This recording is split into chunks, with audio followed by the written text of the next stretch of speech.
How to make your TikTok account private. Hi everyone, welcome back. In today's guide video, I'm exactly going to show you how you can make your account of TikTok private. Open up your TikTok app. Now from the home screen, head over to your profile on the bottom right.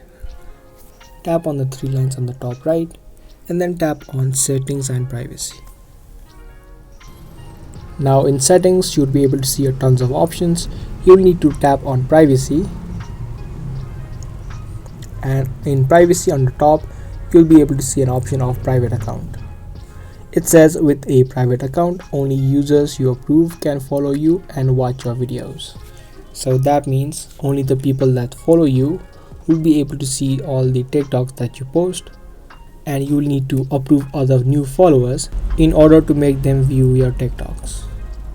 You can toggle this option on, and as easy as that, you have now successfully made your TikTok account private.